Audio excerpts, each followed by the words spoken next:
ça te peut te tenir debout.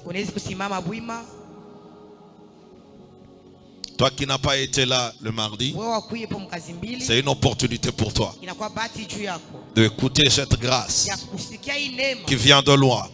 Pendant que le pasteur Eric fait sa montée, nous acclamons le Seigneur. Acclame très fort.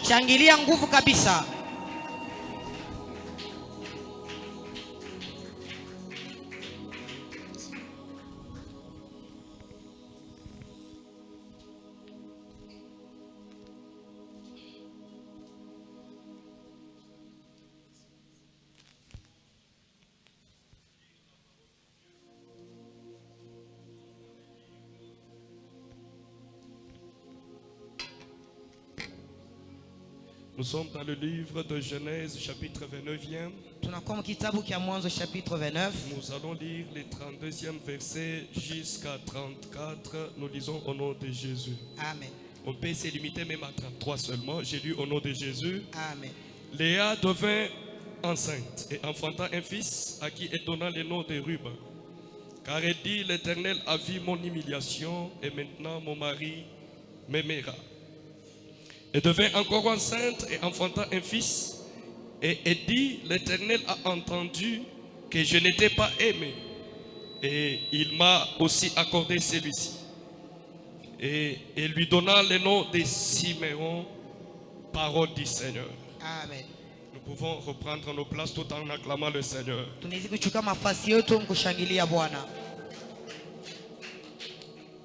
Je bénis Yahweh très haut pour cette grâce qui vient de nous accorder d'être dans sa présence ce soir.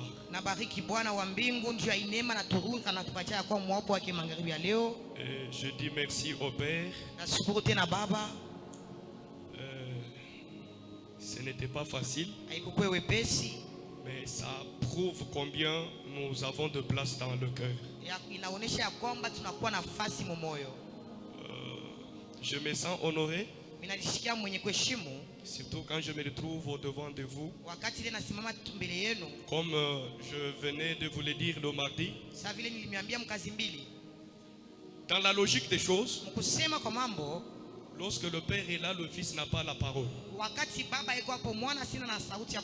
Est-ce que l'Église peut me donner un bon amen? Lorsque le Fils est là, en présence du Père, le Père doit parler et le Fils c'était pour écouter le Père. Mais aussi lorsque vous voyez en présence du Père le Fils parler, c'est qu'il le fait par l'autorisation du Père. Cela veut tout simplement dire que le Fils porte le mandat du Père. Et si je voudrais demander à l'Église que toutes ces minutes qui me sont accordées ici, croyez-moi que je porte le manteau du Père. Le Dieu du Père est mon Dieu. Et toute déclaration que je ferai ici, si seulement vous me prêtez confiance, le Dieu du Père, c'est celui qui m'accompagne ce soir. Et je crois ce soir que tu ne rentreras pas tel que tu étais venu. Quelqu'un ne m'a pas compris. J'étais en train de dire, ce soir, tu ne rentreras pas tel que tu étais venu. Je dis merci au Père pour cette marque de confiance. Je me suis senti aimé, honoré, encouragé. Et il y a beaucoup à dire là-dessus. Sincèrement, merci Père. Je dis merci au docteur héritier. Comme on a toujours dit, s'il y a des personnes hyper occupées dans ce monde, ce sont des hommes de Dieu. Lorsque vous constatez un homme de Dieu suspendre toutes ses activités, venir soit à l'église, soit vous écouter, vous assister à quelque chose, ça veut dire qu'il a consenti un grand sacrifice. Merci beaucoup d'être là. Asante docteur. Et la troisième personne que je dois dire merci, il s'agit bien de vous.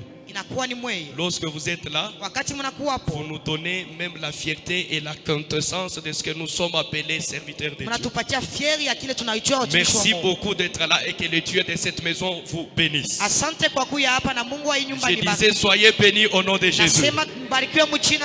Nous sommes en train de parler sur un thème très important qui est intitulé la bénédiction prophétique sur les 12 fils de Jacob. La bénédiction prophétique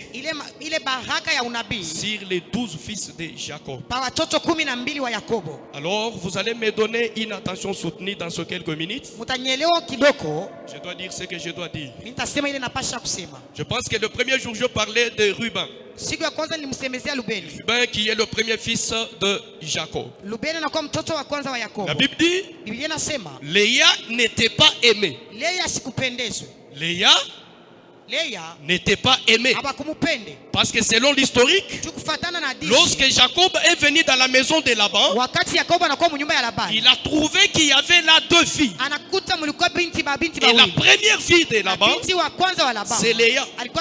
La deuxième fille, c'est Rachel. Amen, Église. Amen. Et la Bible est en train de nous donner quelques détails. On dit que Léa n'était pas, avait des yeux délicats. Tandis que Rachel était belle de taille et de figure. Donc si nous voulons comprendre, vous allez vous rendre compte que Léa, de par ce qu'elle représentait, elle n'était pas attirante. Par rapport à Rachel, qui avait une bonne taille, et aussi qu'il y avait une bonne beauté. Mais Léa n'était pas aimée. Malgré qu'il n'était pas aimé, par le fait qu'elle ne remplissait pas les critères normaux pour qu'une femme doit être aimée. Je ne sais pas si l'église me comprend. J'étais en train de dire ceci. Léa n'était pas aimée par rapport à ce qu'elle ne remplissait pas les critères normaux pouvant permettre à ce que l'homme l'aime. Parce qu'on est en train de dire que les yeux de Léa étaient délicats. Mais Rachel était celle qui était belle par sa beauté et même par sa taille. Est-ce que l'église me comprend? Maintenant ici, qu'est-ce qui se passe? Vous allez voir que malgré que Léa, par sa capacité, par la beauté qu'elle avait, elle ne pouvait pas occasionner le mariage. Mais ici c'est le père qui prend la place de celle qui n'était pas digne. Parce que le père de Laban, le père de Léa, qui était Laban, depuis que Jacob est dans cette famille, il s'est présenté, il a donné son vœu. C'est que je vais travailler pour Rachel. Mais dans le cœur du père, il savait qu'il y a une coutume qui ne permet pas que Léa puisse d'abord rester pendant que la cadette soit mariée. Le père savait qu'il n'est pas permis par rapport à la coutume que la première fille reste d'abord dans la maison pendant que la cadette se marie. Mais au moins il a laissé Jacob continuer à faire ce qu'il faisait. Vous savez pourquoi? Parce que si vous comprenez bien, Léa, c'est quelqu'un qui remplissait les critères d'une fille bonne dans le cœur de son père. Amen, église. Amen. Parce que vous allez constater que Léa et Rachel sortent toutes d'un seul père. Mais qu'est-ce qui peut faire à ce que quelque chose de bon vient par la voix de Léa ou vienne par la voix de Rachel? Malgré elles sont à deux, mais elles ont pour eux-mêmes père là-bas. Mais là-bas constate quelque chose de bon qui vient en la direction de Rachel. Mais il est en train de détourner cela. Quelqu'un peut se demander pourquoi cette discrimination? Non, ce n'est pas une discrimination, mais c'est simplement Seulement que le père avait compris que Léa, c'est une fille digne qui faisait la fierté de son père. Qui est Léa? Et qui est Rachel? Rachel peut être belle, mais le comportement de Rachel n'était pas bon par rapport à son père.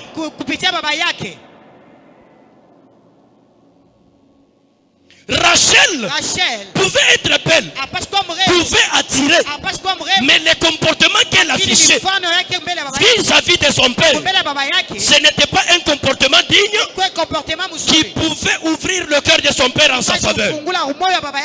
J'ouvre une parenthèse.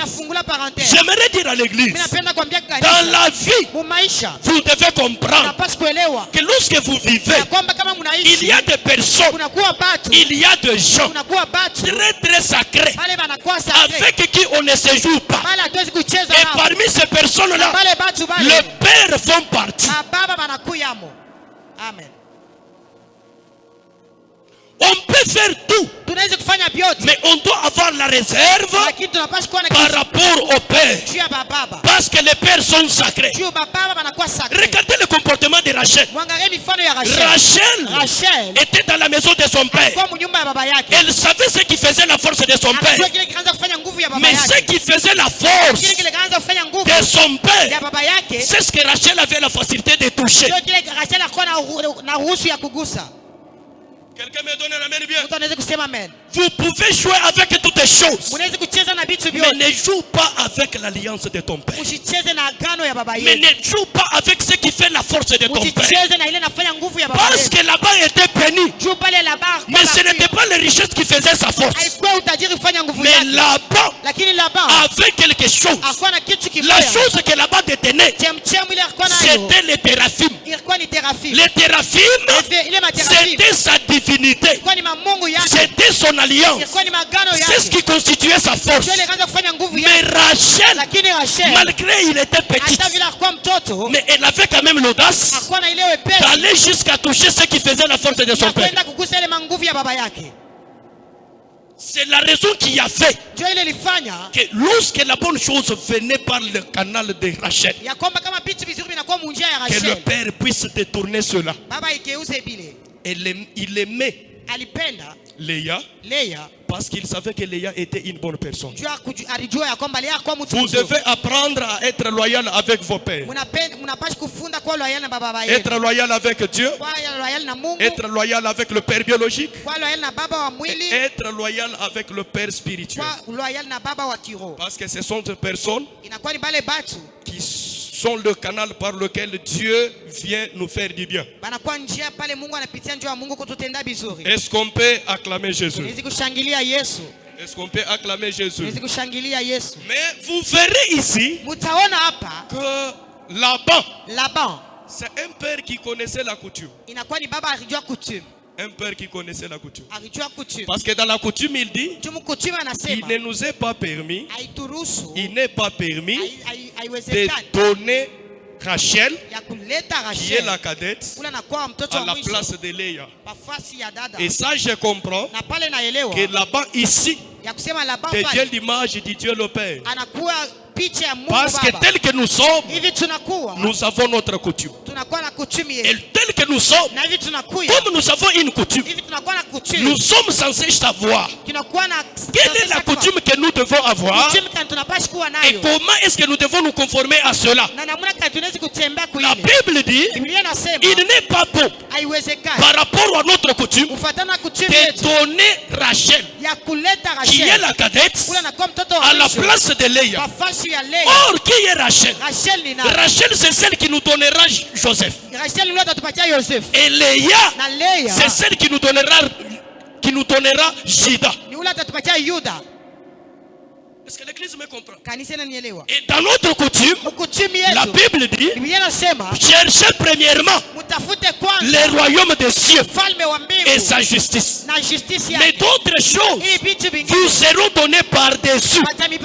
Maintenant, selon cette coutume, lorsque nous avons Rachel et que nous avons Léa, c'est que ces deux choses sont avec elle. Mais le problème, c'est de savoir qui est royaume et qui est Matabisi. Parce que lorsque nous avons Léa, de Léa nous aurons Jida. Or Jida c'est le royaume. Mais de Rachel nous aurons Joseph. Or Joseph c'est le Matabis. Maintenant le père comme connaisseur de la coutume, il dit ceci: il n'est pas beau selon cette coutume de donner Rachel en première position aussi longtemps que Léa est là. Donc tel que nous sommes ici, la première des choses, ne cherchons pas le matériel, ne cherchons pas l'argent, ne cherchons pas les enfants. Ce que nous devons chercher, c'est d'abord le royaume des cieux et sa justice, et d'autres choses nous seront données par-dessus. C'est lui qui m'a donné un amen, que Dieu attache son cœur à l'amour du royaume des cieux. Amen. Et le thème sur lequel nous allons parler, la bénédiction prophétique des 12 fils de Jacob.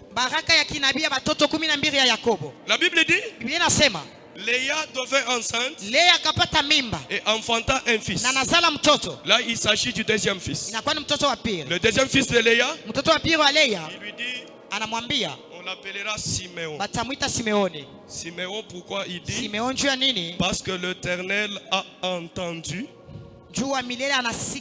que je n'étais pas aimé. Je vous ai parlé le mardi du premier fils qui est Ruben. Lorsque Ruben est venu au monde, la mère dit, l'Éternel a vu. Ce que j'ai compris, par le fait que Ruben vient et que l'Éternel a vu, et qu'on ne peut voir qu'avec les yeux, c'est que Ruben était l'œil.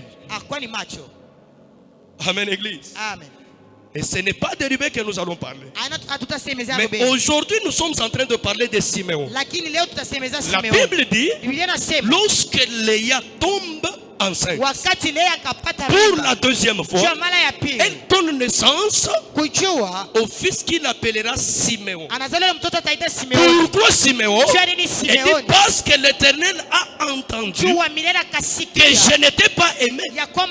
Donc nous comprenons, si Ruben était l'œil, alors Siméon qui est venu n'est pas encore l'œil, mais Siméon est l'oreille. Or, lorsque nous avons l'oreille, c'est alors qu'on peut écouter. Lorsque nous avons l'oreille, c'est alors qu'on peut entendre. Sans l'oreille, même si je prêche, vous n'allez pas m'écouter. Sans l'oreille, même si je tourne ici, vous n'allez pas comprendre. Parce que l'oreille, c'est le moyen qui nous permet d'écouter. Et la Bible dit, sans la foi, il est impossible de lui être agréable. Qu'est-ce que je comprends? Siméon, c'est la possibilité d'écoute qui fera à ce qu'on puisse croire. Oh, l'église ne me comprend pas. Lorsque nous avons Siméon, nous avons l'oreille. Or il est dit, sans la foi, il est impossible. Donc pour croire, il faut écouter. Parce que la foi vient de ce qu'on entend. Est-ce que l'église est avec moi? La foi vient de ce qu'on entend. Lorsque nous avons Siméon, c'est que nous pouvons parler de la foi. Parce que Siméon, c'est l'écoute. Lorsque nous sommes avec lui, alors nous avons droit à écouter et à croire. C'est comme ça vous verrez. Lorsque nous sommes en Égypte, en présence de Joseph, en présence de Joseph, alors que Joseph est devenu gouverneur de la ville, et les frères de Jacob sont venus, de Joseph sont venus. Les frères de Joseph viennent. Et lorsqu'ils sont venus, c'est Joseph qui les reconnaît. Et les ayant reconnus, il doit ordonner quelque chose. Ils sont en Égypte, mais en présence de Joseph. Qu'est-ce que Joseph fait? Joseph ordonne qu'on licote les frères. Un des frères de Jacob un des fils de Jacob, Joseph, ordonne qu'on puisse les licoter. Où? En Égypte. Joseph ordonne qu'on puisse licoter Siméon. Siméon qui est le fils d'Israël, qui est le frère d'Israël. Mais on ordonne qu'on puisse les licoter. On les licote où? En Égypte. Pour quelle cause? On doit les licoter pendant que ses frères doivent rentrer auprès de leur père. Si Siméon est l'oreille qui est fils de Jacob, les fils de Jacob sont Israël. Mais Joseph ordonne qu'on puisse les licoter et qu'il reste en Égypte. Est-ce que l'église me comprend? Ça, je le répète. Regardez ce qui se passe.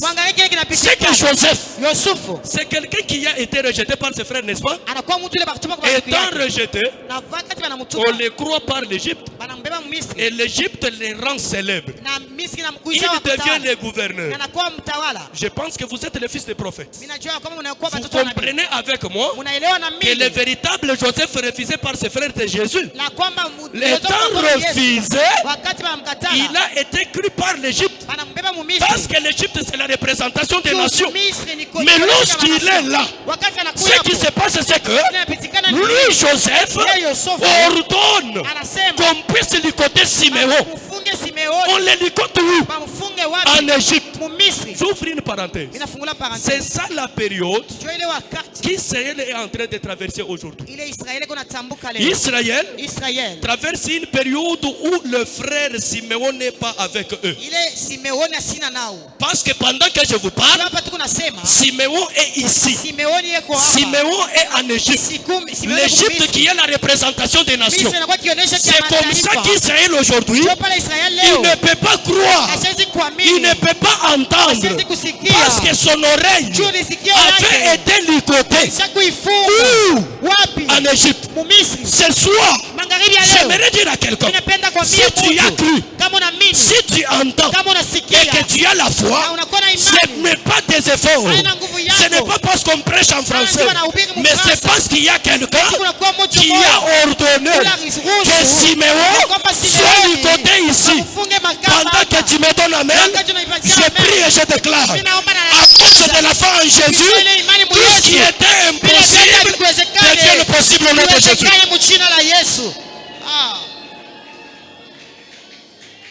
Donc Siméon est licoté en Égypte. Et pendant ce temps, Israël est censé rentrer auprès de son père. Et il rentre sans l'oreille. C'est comme ça le jour où le véritable Joseph est venu. Il se retrouve en présence des soldats qui étaient venus l'arrêter.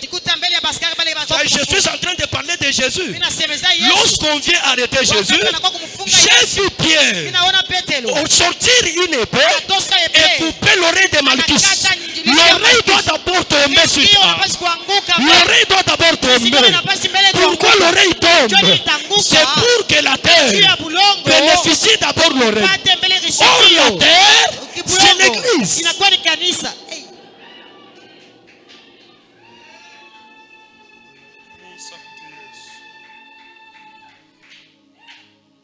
Donc, Malchus doit perdre d'abord l'oreille, qui doit d'abord tomber vers la terre. Et ensuite, on doit reprendre cette oreille et la remettre. J'aimerais conseiller l'église. Si vous avez vos frères qui jusque-là, ils n'ont pas encore cru, la grâce que nous avons aujourd'hui ne sera plus continuelle. Il y aura un temps où cette oreille Siméon doit être déliée pour rejoindre ses frères. C'est alors que la grâce quittera les nations. L'église, je vous conseille, si vous avez vos frères, vous avez vos amis qui n'ont pas encore donné leur vie à Jésus, il est temps pour vous, allez leur dire de croire en Jésus pendant que l'oreille est avec nous. On ordonne qu'on licote Siméon. Il reste en Égypte. Jésus permet qu'on puisse couper l'oreille de Malchus. Et ensuite il va la remettre. J'ouvre une parenthèse. Je me retrouve avec Élie et Élisée. Qu'est-ce qui se passe? C'est qu'Élisée a un ardent désir de recevoir les doubles portions de la grâce d'Élie. Mais la condition, c'est qu'il doit attendre. Pour qu'il puisse recevoir cela, il doit faire le sacrifice. Parce que ce n'était pas facile de regarder le char, le feu et les tourbillons pendant que cela était en train de se passer. La condition, c'est que tes yeux doivent être ouverts. Tu me fixes jusqu'à ce que je monte. Donc vous comprenez ce sacrifice-là, que le frère Élisée était appelé à consentir.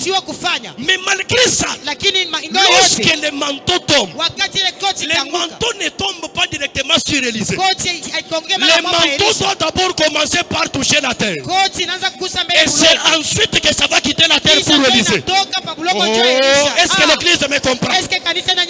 Entre Esaü et Jacob, lorsque nous avons ces deux frères, quelque chose se passe. Qu'est-ce qui se passe? C'est que Esaü, c'est quelqu'un qui est conditionné par rapport à la bénédiction. Il ne peut pas être béni s'il ne cherche pas le sacrifice pour le Père. Il doit aller dans la brousse, tout ce qu'il peut faire pour bénéficier de la bénédiction de son Père. Amen. Anapashi kwenda mshamba kufanya sacrifice. Kanisa nanyelewa. Mianza kusemeza Elia na Elisha. Elisha anapashi kufanya sacrifice. Njoo kupata ile koti. Lakini mtaona kufikisha ile sacrifice. Manto haifiki kwa Elisha, lakini inaanzia pa bulongo na kishi inaenda kwa Elisha. Njoo pale nabeba watu wawili, Isaya na Yakobo. Pakatikati pale banduku wawili. Ule mtu anapaswa kupata neema ya baba yake aina Yakobo. Lakini Esau, lakini kanuni atafute sadaka.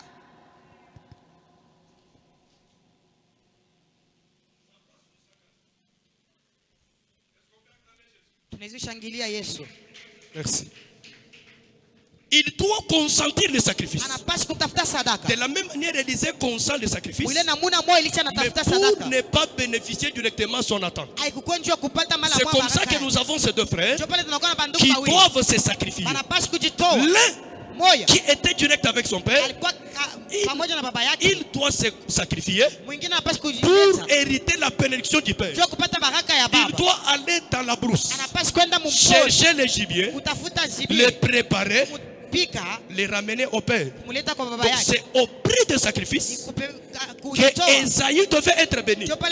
Mais qu'est-ce qui se passe ici? Malgré le sacrifice qu'il consent, ce n'est pas lui qui reçoit la bénédiction en premier. Donc j'aimerais dire à quelqu'un, si tu es marié, ce n'est pas parce que tu sortais le matin et que tu revenais tard pour avoir l'argent de te marier, mais c'est simplement parce qu'il y a une certaine grâce. C'est question de la grâce. La grâce a pris la place de Jacob. Pendant que Esaü se sacrifie pour être béni. Mais ce n'est pas lui qui reçoit la bénédiction. Mais la bénédiction doit aller en la direction de Jacob. Ce que je comprends, Israël et nous, comme des deux jumeaux. Lorsque Israël, c'est celui qui fait le sacrifice pour s'approprier Dieu, pour être avec Dieu. Maintenant au finish, malgré ce sacrifice, Dieu ne sera pas le Dieu d'Israël. Il doit d'abord commencer par être notre Dieu. Nous qui n'avons pas consenti le sacrifice, mais nous nous retrouvons bénéficiaires de la divinité. Oh, est-ce que je parle à quelqu'un?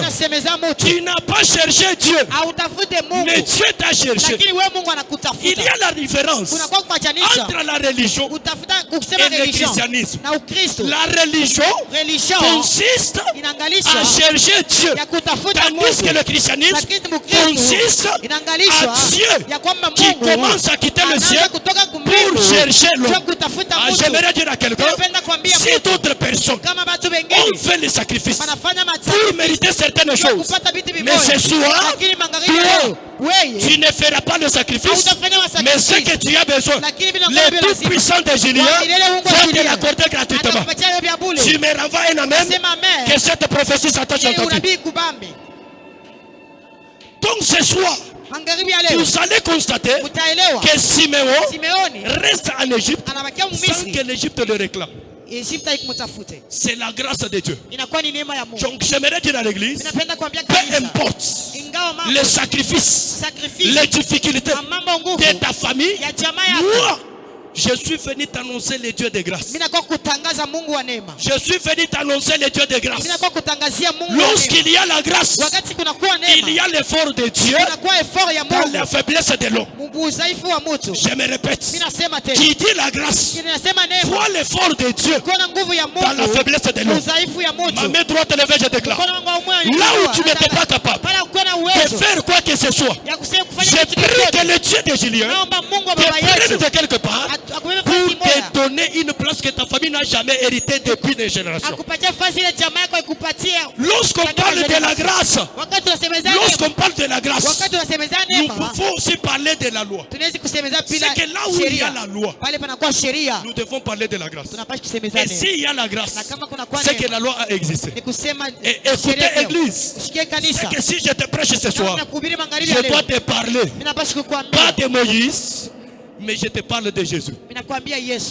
Je te parle de Jésus.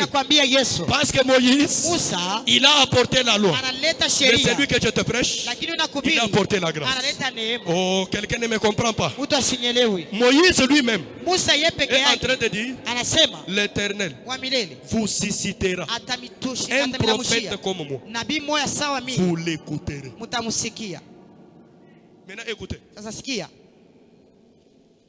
Moïse dit, l'Éternel vous suscitera d'entre mes frères un prophète comme moi. Mais vous l'écouterez. Et lorsque vous descendez, la Bible dit, il répondra ainsi à la demande que tu fis à l'Éternel ton Dieu. Est-ce que l'Église est d'accord avec moi? Maintenant, regardez ce qui se passe. Moïse dit, l'Éternel suscitera un prophète comme moi. Vous l'écouterez. Et lorsque le prophète viendra, il répondra à la question que tu fis à l'Éternel ton Dieu. À Horeb. Il s'agit de quelle question que l'Éternel avait reçu de son peuple. Mais Moïse est en train de dire, le prophète qui viendra, il sera prophète comme lui Moïse. Mais lorsqu'il avance, il dit que ce prophète-là, il répondra à la demande, pas posée à Moïse, mais la demande était adressée à l'Éternel. Mais le prophète qui vient, comme Moïse, a seulement pas la capacité de reproduire ce que Moïse était, que toutes formes de loi commencent à tomber. Je suis en train de voir les limites de ta famille en train de tomber au-devant de toi. Alors que tu montes avec ton amen, là où tu ne pouvais pas passer, à partir de ce soir, tu as l'accès libre pour devenir femme mariée, pour devenir millionnaire, pour devenir un homme libre. Au nom de Jésus, le Dieu de Julien, par cette alliance, m'associant à cette onction, je libère la grâce dans la vie des 5 premières personnes qui me donnent le meilleur de leur amen. Je déclare au nom de Jésus que l'Éternel Dieu soit celui qui abolit la loi de ta famille. Que l'Éternel Dieu soit celui qui abolit la loi de ta famille. Même s'il y avait une loi, même s'il y avait une malédiction, c'est lui que je te prêche. C'est lui que je te prêche. Il est capable de prendre la place de ta malédiction pour que tu sois béni. Quand toi tu fais semblant, je suis en train de voir Jéricho me donne amen. Je demande à Jéricho. Pourquoi vous me donnez amen? La Bible dit ceci. Lorsqu'Israël a voulu traverser Jéricho, le peuple de Jéricho se sont opposés. Josué, parce que nous ne vous avons pas permis. Mais écoute ce qui se passe. Josué, comme peuple de Dieu, ils ont pesé de la puissance et de la force de leur Dieu qu'ils avaient. Ils ont traversé Jéricho. Lorsqu'ils traversent Jéricho, Josué lâche une malédiction. Il lâche une malédiction. Il dit ceci: Jéricho ne sera pas reconstruit. Jéricho ne sera pas rebâti. C'est lui qui voudra poser, c'est lui qui voudra reconstruire. Jéricho, il va poser les fondements au prix de son premier fils. Et s'il faut continuer, il va faire la finition au prix de son dernier fils. Quelqu'un me donne le même. Donne-moi une amen, je prêche. Écoute la condition pour la reconstruction de Jéricho. On dit: tu poses les fondements au prix du fils aîné. Et la finition, il la pose au prix du fils dernier.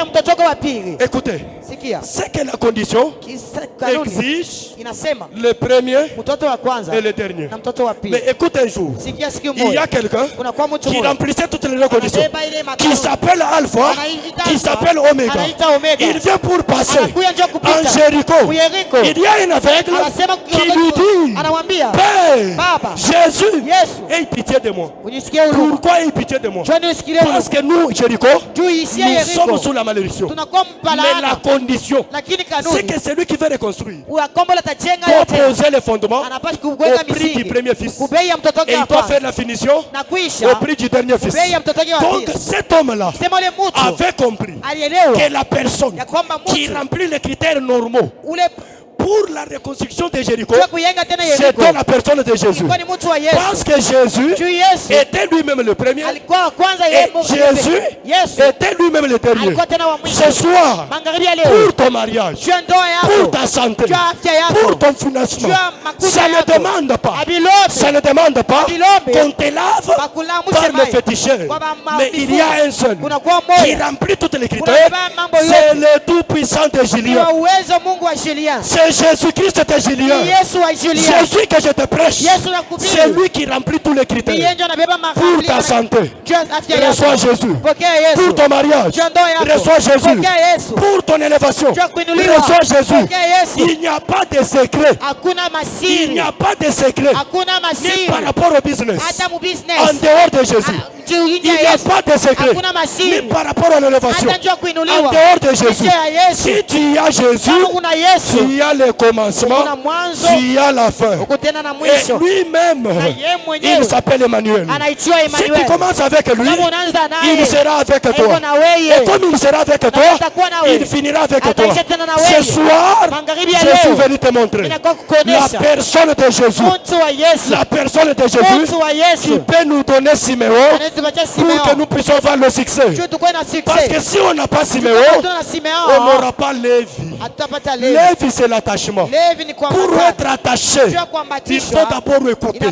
Si tu n'écoutes pas, tu ne peux pas t'attacher. Pour que tu sois fidèle à cette église, la première des choses, il faut écouter. Qui est-ce que tu dois écouter? Tu dois écouter le Père. Tu dois écouter le Père. Je finis mon message. Dans l'église telle que nous sommes, tout le reste de l'église, nous ne sommes que Siméon. Et le reste, nous avons que Élie. Le reste de l'église, nous sommes les Siméons. Donc toute l'église, nous sommes Siméon. Et le reste, c'est Élie. Qui est Siméon? C'est l'oreille. L'oreille a pour rôle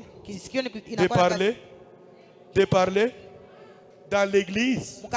Ton travail, c'est d'écouter puis de t'limiter. Ah, ça je le répète. Je disais ceci. Dans l'église, ton travail à toi, c'est d'écouter. Mais qui est Élie? Élie, c'est celui qui se lève. Il dit, il n'y aura pas la pluie pendant 3 ans et 6 mois. Sinon, est-ce que l'église comprend? Il n'y aura pas la pluie pendant 3 ans et 6 mois. Mais sinon, si vous consultez Esaïe, il vous dira, comme la pluie et la neige ne tombent d'en haut, rentrer sans faire leur rôle. Il en est de même de ma parole. Amen. C'est que si Esaïe, on lui présente la parole, Esaïe doit comprendre que la parole est égale à la pluie. Maintenant, la pluie vient d'où? Vient du ciel. Maintenant, Élie est sur la terre. Il dit, du ciel où vient la pluie, il n'y en aura pas. Mais si vous voulez qu'il y ait la pluie est sur la terre, parce que la pluie égale la parole, et la parole égale la pluie. Et Élie ferme le ciel. Maintenant, il conditionne la pluie. Donc il voulait dire quoi? Sur toute la terre et même dans le ciel, pas de parole. Mais la parole était sur la terre, mais il ne s'était pas rendu compte. Oh, le véritable Élie me donne amen. C'est la personne de Jésus. Lorsqu'il est venu, le ciel s'ouvre, la Bible dit, celui-ci est mon fils en qui j'ai mis toute mon. Écoutez, c'est que toute la terre avait quoi? Siméon. C'est que toute la terre avait quoi? Et seul détenteur de la parole, c'était Jésus. Et si vous voulez écouter Jésus ici, Jésus est ici. Vous ne voulez pas ça. Si vous voulez écouter Jésus, Jésus est ici. N'attendez pas voir Jésus venir ici dans l'accoutrement, une bonne robe, barbillée. Non, mais quand vous voulez écouter Jésus, Jésus viendra que par son canal. Il vous parle. Il écoute, tu l'as écouté. Quelqu'un ne me comprend pas. Je suis en train de voir Esaïe me donner un aide. Esaïe dit, l'Esprit du Seigneur est sur moi. Il m'a pour annoncer la bonne nouvelle, pour faire. Maintenant, les gens de cette période-là, du temps où Esaïe a parlé, ils ont cru qu'il s'agit d'Esaïe, que cette parole de prophétie appartenait. Mais il faudrait qu'ils vivent longtemps pour écouter la personne de Jésus. Lorsqu'il vient, il dit, cette parole de l'Écriture s'accomplit aujourd'hui. Donc ça parlait de lui, mais par le canal d'un homme. Vous voulez écouter Dieu, il vous parle par le prophète Julien, et vous l'écoutez, vous avez écouté Dieu. C'est comme ça dans l'église. Toute l'église, nous sommes Siméon. Et la véritable parole, la parole est ici. La chose même qui détruit l'église de ma génération, c'est le fait que tout le monde veut avoir la parole. L'église ne se dirige pas en collège. L'église ne se dirige pas quand la décision se prend. Il a décidé sans nous consulter. Qui es-tu? Non.